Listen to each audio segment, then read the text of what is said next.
আমার মেয়ের হাতে দেয় এবং খ্রিস্টানদের চিহ্ন। আমি একজন কাতার প্রবাসী, দীর্ঘ 17 বছর ধরে আসা যাওয়ার মধ্যে আছি। প্রবাস থেকে আমার স্ত্রীর মাধ্যমে ঘটনার বিষয় জানতে পেরে 6/12/2024 অর্থাৎ ঘটনার পরের দিন আমি বাংলাদেশে ফিরে আসি। আমার প্রথম কন্যা সার্জিনা আফরিন আমিরা 18 কক্সবাজার সরকারি কলেজের মানবিক 2য় বর্ষের ছাত্রী। গত 2 বছর পূর্ব থেকে ফ্রিল্যান্সিং গ্রুপের মাধ্যমে ফ্রিল্যান্সিংয়ের কাজ করে। ফ্রিল্যান্সিংয়ের কাজ করা অবস্থায় অনলাইনের মাধ্যমে আমেরিকান নাগরিক 1 নম্বর আসামি হারুন আসাদ মির্জা এবং 2য় ও 3য় আসামিগণের সাথে পরিচয় হয়। অনলাইনে পরিচয়ের মাধ্যমে 1 নম্বর আসামি ভিকটিমকে বিভিন্নভাবে প্রলোভন দেখিয়ে আর্থিক সুবিধা সহ ধর্মান্তরিত করার চেষ্টা চালিয়ে যায়। খ্রিস্টান ধর্মের বিভিন্ন ধর্মীয় চিহ্ন সহ বিভিন্ন বই উপহার হিসেবে আমার কন্যা ভিকটিমকে পাঠায়। জাতির বিবেক সাংবাদিক বন্ধুরা, ভবিষ্যতে আমেরিকা উন্নত জীবন যাপন করার আশ্বাস দেয় আমেরিকান প্রবাসী পাকিস্তানি বংশোদ্ভূত আমেরিকান নাগরিক আন্তর্জাতিক অপরাধ চক্রের সদস্য বাংলাদেশে এসে 2 নম্বর আসামির সহযোগিতা এবং 3 নম্বর আসামির যোগসুযোগে কক্সবাজার আসিয়া হোটেল সাইমন পাস্তরগাঁও অবস্থান করে।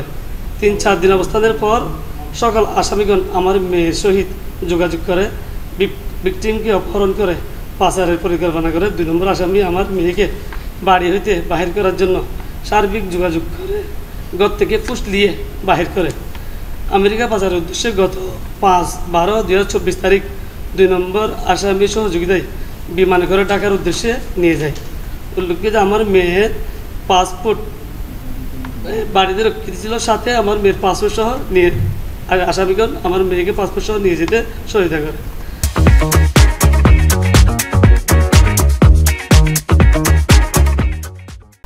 ঘটনার বিষয়ে সংবাদ পেয়ে আমি দেশে এসে পুলিশের সহযোগিতায় মোবাইল ট্র্যাকের মাধ্যমে আমার মেয়ে ভিকটিম ও আসামিদের অবস্থান চিহ্নিত করি। এরপর কক্সবাজার থানায় যে ডায়েরি করা ছিল সেই ডায়েরিটা আমি উক্ত সাধারণ ডায়েরিটি কক্সবাজার সদর মডেল থানার পুলিশ SI সৌরভের মাধ্যমে ধানমন্ডি থানায় হস্তান্তর করলে পুলিশ 1 নম্বর আসামি বাসা শনাক্ত করা আসামিদের ডকুমেন্টপত্র উদ্ধার করে অনলাইনের মাধ্যমে যোগাযোগ করে আমার মেয়েকে 10/12/2024 তারিখ বেলাস্ট হইতে SI আকিমুর সাথে আমরা সহ উদ্ধার করে নিয়ে আসি। পুলিশের তৎপরতা বুঝতে পেরে আসামিগণ দ্রুত ভিকটিমকে ব্লাস্টে হস্তান্তর করে পালিয়ে যায়। ভিকটিমের উদ্ধারের পর মানসিক অবস্থা খারাপ হওয়ায় চট্টগ্রাম ও ঢাকা বিশেষজ্ঞ ডাক্তারদের কাছে আমার কন্যা চিকিৎসা করানো হয়। ভিকটিমকে নিয়ে আসার পর জানাতে পারি যে 1 নম্বর আসামি ভুয়া জালিয়াত করা কাগজ দিয়া মামলা হয়তো রক্ষার কৌশল করে পরে হিউম্যান রাইটসের এক বিজ্ঞ কৌশলী তাস মিয়া নুহি আহমেদের মাধ্যমে ভিকটিমকে দাবি করে।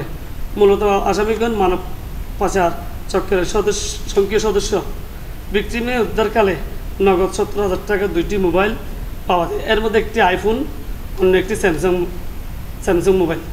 1 নম্বর আসামি ও 2 ও 3 নম্বর আসামিগণের সহযোগিতায় ভিকটিমকে আমেরিকা পাচারের উদ্দেশ্যে এই জঘন্য ঘটনা করে।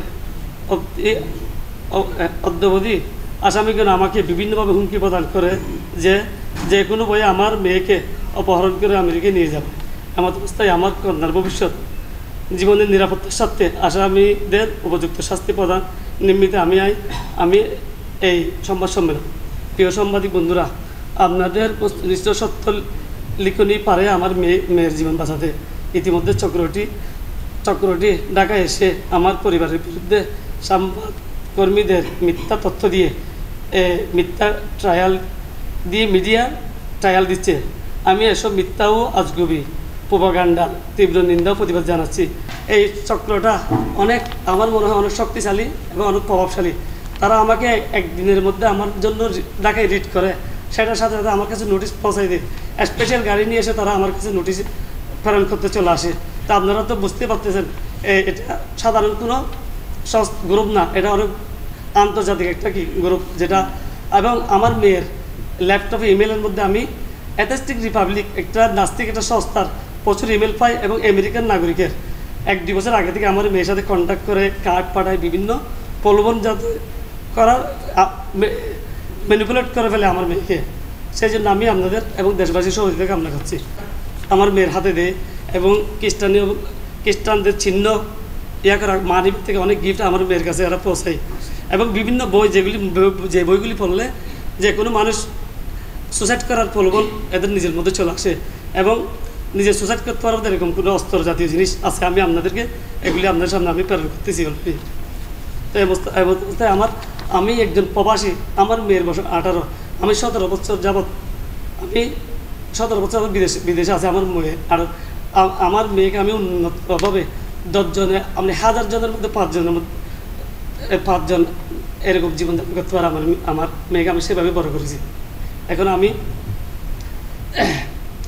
আসলে এখন কি বলবো, আমি একজন অসহায় হয়ে আপনাদের দ্বারস্থ হচ্ছে এবং দেশবাসীর সহযোগিতা কামনা করতেছি। এই মোবাইলটা হচ্ছে সম্পূর্ণ আমেরিকান ভার্সন, দুটোটাই কি সিম। এই সেট আমাদের এখানে অ্যাভেলেবেল না। এই সেট ওনার ওই হারুন মির্জা যিনি আমেরিকান ওনার কন্ট্রোলেই ছিল।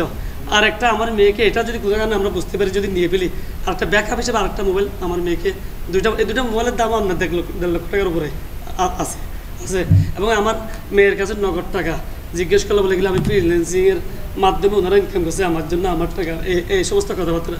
তো আমার মেয়েকে কীভাবে প্রলোভন দেখে ওনারা নিয়ে গেছে, ডাকে রাখবে, আজকাল আসেনি, তুমি বাইরে যেতে পারবা, ফ্যামিলির সাপোর্ট লাগবে না, এই সমস্ত কথা আমার মেয়েকে বলছে। যার কারণে আমার মেয়ে এদের পা দিয়ে বুঝতে, আমার মেয়ে আলহামদুলিল্লাহ যথেষ্ট ট্যালেন্ট, কিন্তু বোকা আমার মেয়েটা। আমার মেয়েটাকে যার কারণে বোকা হওয়ার কারণে এই সমস্ত ফাঁদে আমার মেয়ে পা দিয়ে ফেলে, বুঝতে পারে না আমার মেয়েরা। আর যেহেতু আমার মেয়ে এত বেশি যায় না, এত বাইরে বেশি ঘোরাফেরা করে না, দুনিয়াদারি সম্বন্ধে বাইরে কী করতেছে এখনো ছোটো মেয়ে জানে না, সেই ফাঁদে পা দিয়ে ফেলছে। রিডটা করেছেন জাস্ট বন্ধু বলেছেন, এখানে ওনার সাথে আর কোনো রিলেশনের কথা বলা হয়নি। উনি বলেছে যে শুধুমাত্র ফ্রিডম দেওয়ার জন্য, ওনার বান্ধবীকে ফ্রিডম দেওয়ার জন্য রিডটা করা হয়েছে।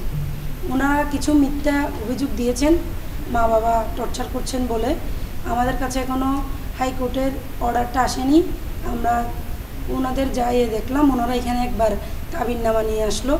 ওখানে যখন আমরা ফলস কাবিননামা প্রমাণিত হয়েছে, তখন আবার ওখানে গিয়ে বলতেছে জাস্ট ফ্রেন্ডকে উদ্ধার করার জন্য।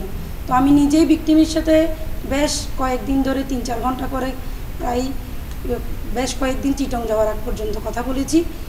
ভিকটিম আসলে মেন্টালি সে সুস্থ না, সে মানসিকভাবে সুস্থ না।